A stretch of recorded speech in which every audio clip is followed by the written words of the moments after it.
Hello, everyone. On behalf of Kildare, Louth, Meath, and Wicklow County Council, we would like to welcome you to this online information session where we will be providing a general overview of the Community Climate Action Programme.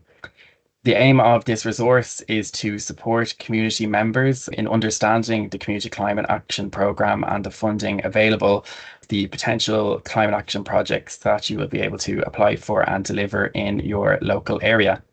My name is Stephen O'Reilly and I am the Community Climate Action Officer for Kildare County Council. Also on the session today, I'm joined by my colleagues and fellow Community Climate Action Officers, Fiona Lennon from Louth County Council, Angela Loughran from Meath County Council, and Julie Samila from Wicklow County Council. We will be your points of contact in everything in relation to the Community Climate Action Programme. And we really encourage you after the session, if you have any further questions or you're thinking about applying for the grant, to please reach out to us and we will support you as best as we can. So each of us on the call today, we're going to talk you through the grant. And on the agenda, we have first an overview of the Community Climate Action Programme, some of the main objectives of the grant, eligibility criteria, so who can apply, project themes and descriptions that you would apply under. These projects are often aimed solely at delivering direct positive impact, so we'll kind of look through some examples of the types of projects that are funded. We'll also go through the basic steps of the application overview and we'll highlight the 3 grant sizes that are available. And towards the end of the presentation, we'll let you know how you can get in touch with your Community Climate Action Officer. Lastly, we are lucky to be joined by some of our community members from Phase 1 who are currently delivering projects with their awarded funding. So hopefully this will provide some insight, information and inspiration for your potential project that you might apply for. So the Community Climate Action Programme is an initiative under the broader Government of Ireland's Climate Action Fund. These funds have been made available and allocated across Ireland in order to help meet our local and national climate targets. The Community Climate Action Programme is supporting community members to deliver climate action projects in their area. It was rolled out in the latter part of 2023 and into early 2024. There are 2 strands to the Community Climate Action Programme. Strand 1 is focused on building low carbon communities and Strand 1A supports cross-border and all-island projects. So that would be projects collaborating in the Republic of Ireland and Northern Ireland together. Projects from Phase 1 of the Community Climate Action Programme are now currently in delivery across Ireland. The projects have a time frame of 18 months to implement and deliver and draw down the funds. A very good resource for you to look into would be to visit www.gov.ie under publications and the Climate Action Fund. You'll be able to find a PDF which will show every council in the country and the different allocations of funding. Each project will be listed, all of their themes and what they're currently working on. So some of the main objectives of the grant is to empower communities to lead climate action in their local area, reducing greenhouse gas emissions, building low carbon communities, capacity building and learning together, flexibility and innovation. So community members really know what challenges they're facing on the ground and what solutions they might like to put in place. And there's a big emphasis on local authority partners. So making sure that the government and local authorities and communities are working together and that we're aligning all of our actions with our local and national climate action plans. Hi, so my name is Julie Samila and I'm with Wicklow County Council. I'll go through now who can apply on the programme. You can see the 3 main principles of eligibility on the screen. The first 2 are quite self-explanatory, and the third is mostly ensuring an established good governance structure. If you're unsure of whether your group's governance does not meet the requirements of the programme, that's what we're here for. Contact your local CCAO for confirmation on whether you're eligible. Just a note here to say that your local PPN is a huge resource and that if possible, and you are a community group, you should try to be a member of the PPN. They're very helpful and we work hand in hand with them on the programme. So here is an inclusive but not exclusive list of the types of groups that would be able to apply into the programme. Obviously, we would encourage other groups such as heritage groups and cultural associations. If you are unsure of whether your group is eligible for the program, again, it's a good idea to contact your local community climate action officer, and we'll certainly let you know if you are eligible for the program. We encourage partnerships and collaborations, and we are aware that in smaller towns and villages, some volunteers might be in more than one group or club. So it's always helpful to try and create a partnership with another group. You're often stronger together than individually. And it's quite often the case that one group will be doing almost exactly the same as another group. So why not partner up and become stronger? So again, this is quite self-explanatory about who cannot apply. But again, if you have any doubts, contact us. Some of the national community or environmental groups might have regional or local branches who have their own separate governance structure. So in that case, they would be eligible. But sometimes that can be a little bit of a grey area. So contact us and let us know if you're thinking of applying, and we will certainly go through the program with you, go through the application with you, and see whether you're eligible. Hi, I'm Angela from Meath County Council, your Community Climate Action Officer here. I'll just talk you through the types of projects that are eligible for this funding, and they must demonstrate innovative solutions to address the reduction of greenhouse gases, increase renewable energy, improve energy efficiency, increase climate resilience, enhance biodiversity, and overall help to shape and build low carbon communities and sustainable communities. Within the scheme, there are 5 project teams, which are shown there: community and energy, travel, food and waste, shopping and recycling, and local climate and environmental action. You must address at least one of these teams, but as you will see with some of our projects later on, you can address more than one of these teams in one larger project. Only one project can be selected per community group, and as Julie has said, collaborations between groups can work too if you're a smaller community. And to give you an example of some of those projects, we'll just look at them on the next slide. So types of projects that were funded and can be funded through the Community Climate Action Programme are under energy, LED lights, so upgrading your lights, whether it be on a track or within a building, to LED lighting. Retrofitting of buildings, so the fabric, the insulation of a building can fall under this. And one of the most popular ones is solar projects, which are very popular and good for the environment and reducing the carbon emissions. Under travel, then you have cycle parking or bike racks are quite, you'll see them a lot on the list. And then also like a safe travel, safe access to these cycle paths for people into your community area. Food and waste, community gardens, allotments, food pledges, community food markets, and community composting are some of the ways that you could have a project to do with these. Shopping and recycling then is aiming towards a circular economy with like repair hubs, upcycling hubs, swap shops, water refill stations to reduce plastics, and reduce reusing and recycling initiatives. Then under local climate and environmental action, you'll see a lot of our biodiversity projects coming in here, like many forests, orchards and pollinator projects, and anything that's climate resistant project. If you have a look through the list, as Stephen mentioned earlier, you will see all of these and give you ideas of what you may be able to do in your local community. Hello everyone, my name is Fiona Lennon and I am the Community Climate Action Officer for Louth County Council. So I'm going to talk you through the 3 different grant sizes that are available through the Community Climate Action Fund. We have small scale grants, which are projects which cost up to €20,000. We have medium scale projects, which are between €20,000 and €50,000, and then larger scale projects, which are between €50,000 and €100,000. When you have decided which size project you are planning to apply for, small, medium or large, you will then begin to look at the application form. Each application form is different across all the local authorities, but these are some of the common questions that were asked in the first round of the Community Climate Action Fund application form.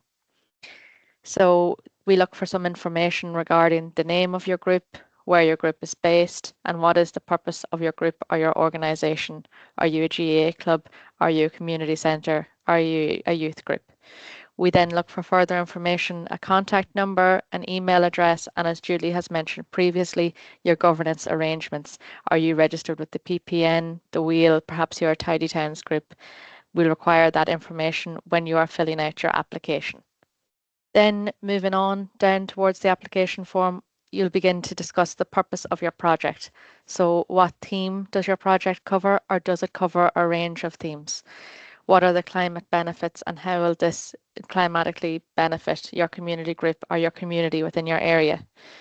So we'll then move on to achievability. How do you plan to achieve or complete your project? Are you working as a large community group? Do you have, again, as Julie has mentioned, maybe multiple community groups working together? How do you plan to achieve a successful outcome for your project? Then again, we'll move on to the cost of the project. So this looks again, is it a medium, small or large scale project? Each community group is required to follow public procurement guidelines and seek quotations when they are applying for the Community Climate Action Fund. So then a bit more detail about the necessity for the funding. Why has your community group decided to apply for this funding stream? For example, if you have recently carried out an energy audit, maybe this is something that your community group would like to improve their energy efficiency? Is it that you would like to encourage more biodiversity in your area, or more recycling facilities within your area, active travel, or again, is it a composting initiative that you're looking to run within your community group? What are the impacts of your project? What will the impacts be when your project is completed? So, as Angela has mentioned, what are the climate and environmental impacts of your project? So moving on then, innovation and scalability. Can your project be scaled up in future? Is it the beginning of a sustainability journey? Is it something that you've always wanted to work towards? Is this something that can be replicated in other communities across the board? Value for money. How does your project represent good value for money and efficient use of resources? Again, then leading into the governance, what project management arrangements will be in place to help you achieve a successful outcome of your project? And then moving forward to pre-funding, does your community group require pre-funding to carry out your project under the Community Climate Action Fund? And pre-funding is something which can be discussed further with your Community Climate Action Officer if you would like more information. And finally then, towards the end of your application, you'll be asked to complete a state aid questionnaire, authorisation and statutory consent, and a declaration. This is something that can be further discussed again with your Community Climate Action Officer. If you're looking for further clarity or have any further questions, we are happy to sit down and speak with you. In our final section of the session, we are lucky to be joined by one community member from each of our community projects from Phase 1 from the Community Climate Action Programme, who will present their project's progress to date. On behalf of Kildare County Council, I'm very grateful to have David Minahan, who is representing the Old Garden project, where people come to grow food, share knowledge and nurture nature. David's project and the team there at the garden, they applied under a number of themes. I'll hand you over to David, who will explain his project. So my name's David Minahan. I'm involved in the community garden over in Clongowes Wood College in Clane. I'm just going to play a short video that we recorded on an open day we had roughly around a month ago. So I'll just play this and I'll fill you in afterwards.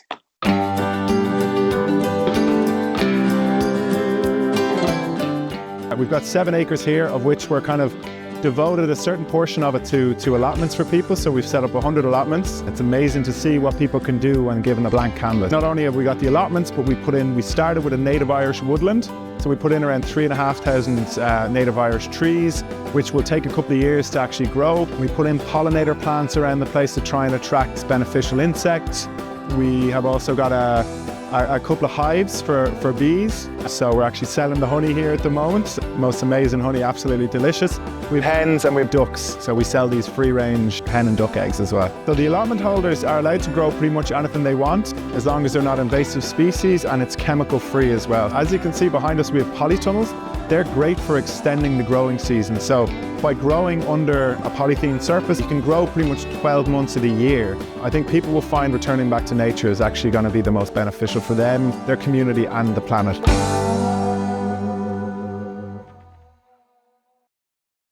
So, brief history of the Old Garden. We approached the Jesuit community in November of 2022. And initially we went in just chancing our arm basically, and we asked for 20 acres, to which they said yes. We quickly retracted that because we realized how big of an undertaking that would be. So we eventually got 6.8 acres just across from the golf course in Clongowes Wood College. So we initially broke ground in March of 2024. So it was only last year, and 16 months ago now. And we've set it up as a community garden as well as allotments. So we have 100 allotments there at the moment. So the aim of the garden is to give people and the community a chance to connect back to themselves, each other, and nature. Our ethos is built around people care, earth care, and fair share. So the Kildare County Council Community Climate Action Programme was the main driving force behind us being able to get to where we are at the moment. So we were allocated 99,000 by Kildare County Council in July of 2024. So we had around 7 or 8 different projects within that scope. So we basically tried to set up the garden, the infrastructure for the garden, so we could kind of progress from there. So up until now, we have 3 polytunnels that we use. One of them is being used as a market garden, the other one as a propagation tunnel, and then the final one is being used for the allotment holders. They can actually take a space in there. We have 20 solar panels and a battery. So we've actually repurposed a Nissan Leaf battery, which is 24 kilowatts. So that stores our power. We also dug a well to get our own fresh water, basically. We planted native Irish woodland, around 4,000 trees all around the perimeter. And then we have an actual woodland planted as well. Just recently, we put down an orchard, which has both fruit trees and nut trees. We have beehives, and we are set to get a biodigester to run our cafe. So we drew down the funds over 4 different tranches, with the last one to come in the next month or two, basically. So we're excited for the second round of funding, and we have a few projects lined up for that.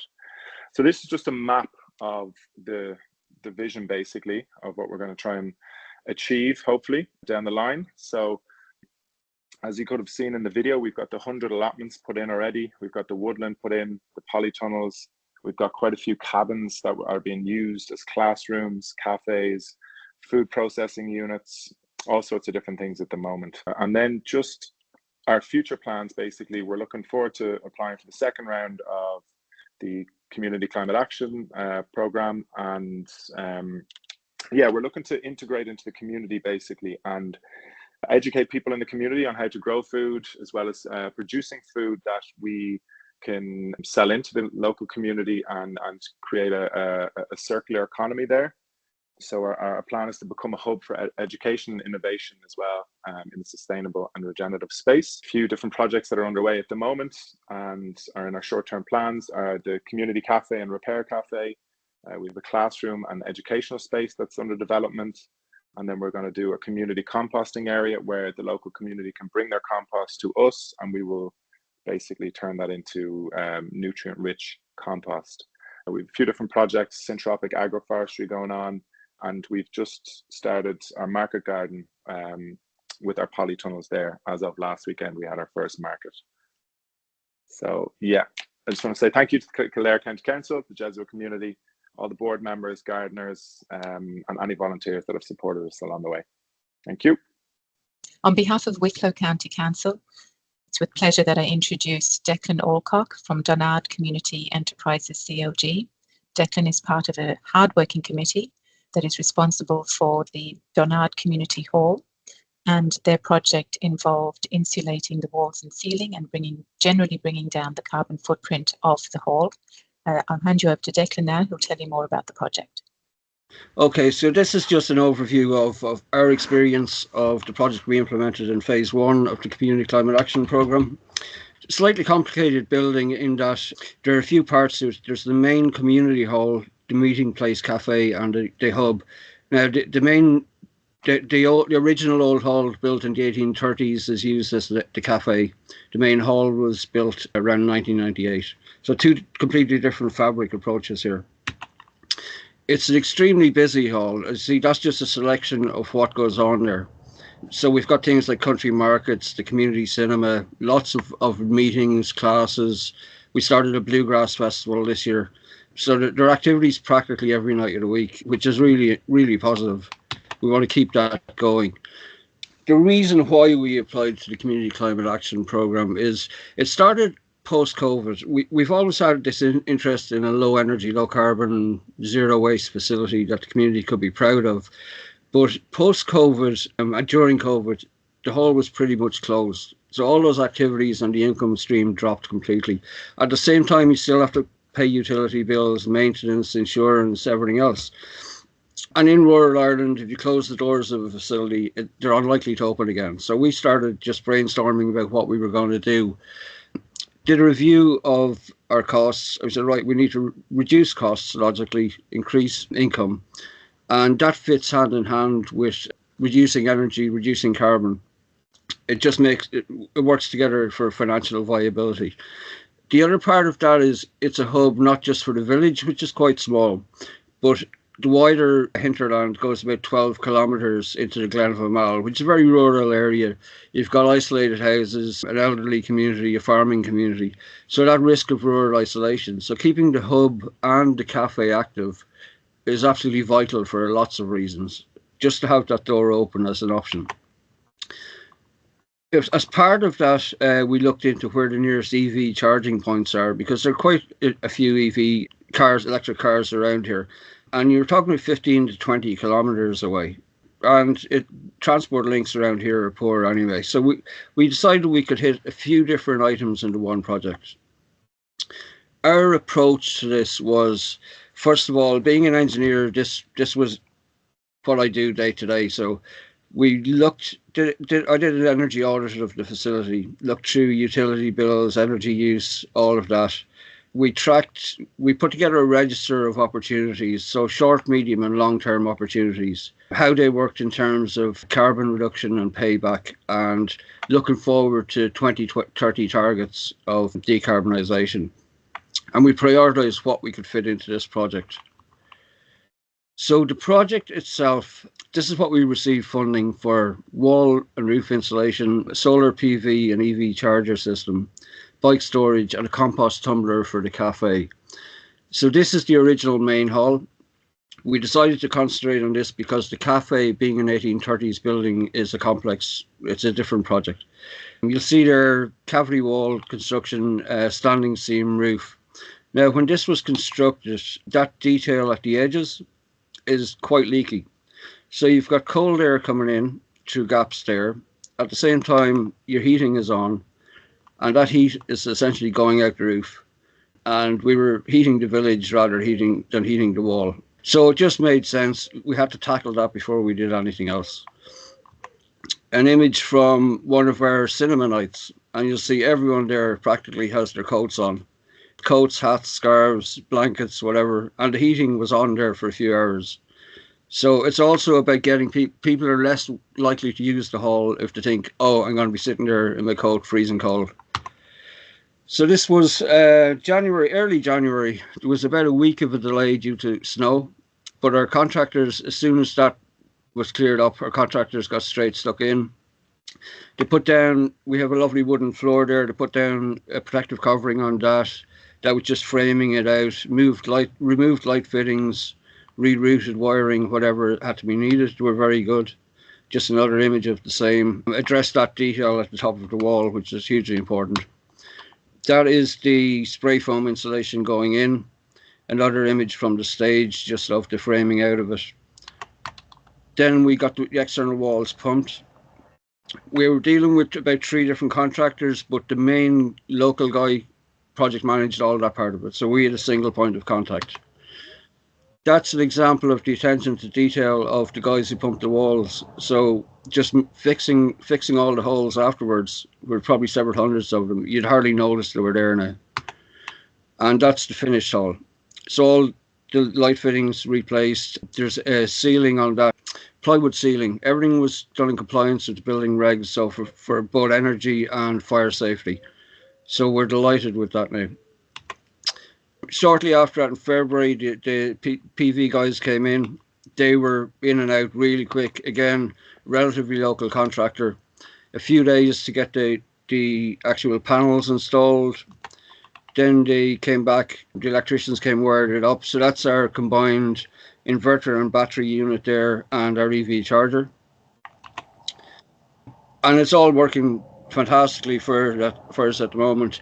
Now, our experience, I suppose, of it is, first of all, the team in Wicklow were hugely supportive, and communication was very easy throughout. Everything was clear. There was no miscommunications. Drawdown, the process they have in place there was straightforward, really straightforward.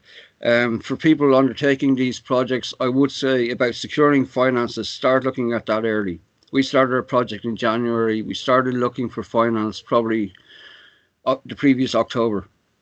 Went to banks, credit unions, institutions. Some of them charged high interest rate on fixed term loans. We ended up going to Community Finance Ireland, who were a pleasure to deal with. Everything was phased payments. So if we received an invoice, needed a payment, we had it 24 hours later. So we didn't have to pay interest on money that was just sitting in the account. I would recommend, as far as resourcing, if people are doing this in future, if you have committee members or community members who have technical backgrounds, financial backgrounds, engineers, try and get them on board. It'll make things easier. We did look, as far as programming, because it's such a busy hall, we originally looked about rescheduling classes and activities and fitting works in between it. We decided just to shut the whole facility down for 6 weeks so that the contractors could just get in, do their work. There was no health and safety issues. That worked out really well for us. So it's early communication. We had to speak to various stakeholders a few months in advance for that. Our achievements, I suppose, were projected 81% energy reduction, 64 and 68% consumption in energy and carbon reductions on that. There's a hugely better perception of the facility now. People are more inclined to use it. There's a picture from a recent Bluegrass Festival, for example, and it was absolutely packed out. So it's worked out very well for us. And just going forward, we're going to tackle that 1830s building. It's more complex, so we need to do that as a separate intervention. Replace the heating system, so that's a feasibility study about renewable energy options, because the existing system is about 25 years old.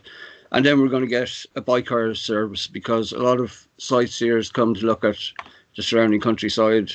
They're driving, camper vans up windy roads. So if we can hire out electric bikes, it just makes sense to do that.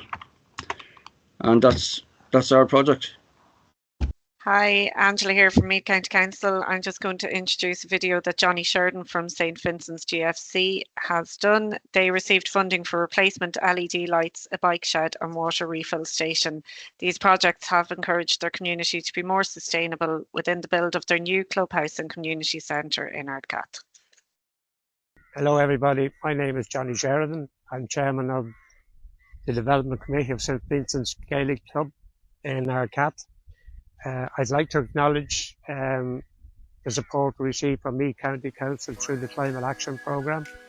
We received €49,500 towards upgrading of floodlighting on the pitch, installing a bicycle shed and a water tank. We replaced our old floodlighting with a brand new LED lighting system, which proved to be far more effective, better quality of lights, and most importantly, reduced our cost by about at least 30%. The second item that we carried out was the installation of a bicycle shed. This proved very beneficial. The idea behind it was to encourage people to come on their bikes to train and at the matches, and we've so far found that this is working very, very well, encouraging kids to come in, lock up the bike safely, and it's working very well. The third item that we carried out was the installation of a water pump. This encourages adults and children, boys and girls, to bring their own water bottles and to fill their own water. And we found this to be working very, very well. People have adopted it, and we already see huge improvement on the tidy up. Very few plastic bottles left lying around, and we're very happy with the progress. We're building a brand new clubhouse and building into it a community centre. Down south is a club, 4 dressing rooms and add-ons, and upstairs we have a community centre. Going forward, we plan to install a heat pump and so hopefully solar panels on the roof, which should help us move towards our aspiration of being self-sufficient as regards power going forward. On behalf of Louth County Council, I would like to introduce Gregory Doran from Drogheda Town FC. Drogheda Town FC have received funding under the Community Climate Action Fund to upgrade their lighting on their grounds to LED lighting. Drogheda Town FC have made great progress on their path to sustainability. And on that note, I will hand you over to Gregory, who will tell you more about the project. Over to you, Gregory. Hello, everyone. My name is Greg Doran. I volunteer with Drogheda Town Football Club in the middle of Drogheda. We're essentially a soccer club, but we have a community centre as well. So we work with groups in the community that rent out the hall, and they be it judo or karate or bingo or slimming world and whatever. I've an interest in climate and doing what we can to mitigate what's going on in the world right now in terms of climate. And so it's great to be in a club where you have opportunities to do things. And this fund has given us a massive opportunity to enhance something that needed work. This fund allowed us to, if I paint a picture of our grounds, we have a big football pitch and we have a small all-weather pitch. Now, the big and around both pitches we have 22 halogen lights, or we had, run by a diesel generator. So sitting watching a match in the evenings, you'd see the fumes coming out of the generator as it powers up. You listen to the hum of it all the time. You know it's creating a carbon footprint, massive footprint for the club. So when I heard about this fund, I said, okay, how can they address this and how can they seek funding to address this problem? So I applied for the fund to replace the halogen lights with LED lights and go on to 3-phase electricity. So we could get rid of the diesel generator completely, and greatly reduce our carbon footprint, improving the air quality around the place and making us feel good about ourselves and feel that we're doing something good here. So that was our project, and I applied for the fund, and it cost us 78,000 to do the job, and the fund funded this completely, which was brilliant for us. And it only took a matter of maybe a month planning, and then it was only about 10 days to actually do the project. So, and now we're up and running. And so just before that fund came good for us, we had installed 39 solar panels on our roof, our clubhouse. So now we're actually creating electricity, setting it back to the grid, and now we're drawing from the grid then to power the LED lights, which are only costing us €25 for 3 hours with all the lights on. So we cut out our diesel, which was costing us $1,500 to $2,000 a year. We cut out servicing of the diesel generator, which was close to $500 a year. So $2,500 we're saving per annum, and we've got much cleaner air. We've much better lighting. The lumens are so much better on the LEDs, and we're doing well. We're very happy with what we've done. We think it's very good. But if it wasn't for the community fund, we wouldn't have been able to do this. And going forward, our next stage of the project is we're just today, 4th of July, we commissioned air to water heat pumps to reduce our carbon footprint further. And we got a 75% grant off Louth Leader for that, which was great. And we're also in the running to get ZEBI car charging, EV car chargers on site. And we're waiting of a meeting next week with Pubble about that. So it's all good, and grateful for the community fund, and grateful for Louth County Council and Fiona and the Department of the Environment and Climate and Communications for helping us achieve this. So that's it. That's our project. We've reached the end of the information session. We hope you have found it helpful in understanding what the Community Climate Action Programme is and how you can apply for funding for local climate action projects. We really encourage you to be thinking about your ideas, getting in touch with your Community Climate Action Officer to express interest. Phase 2 of the programme is expected to launch in the coming months around the autumn time, and applications will be reopened. Please contact your Community Climate Action Officer at the email addresses now on screen.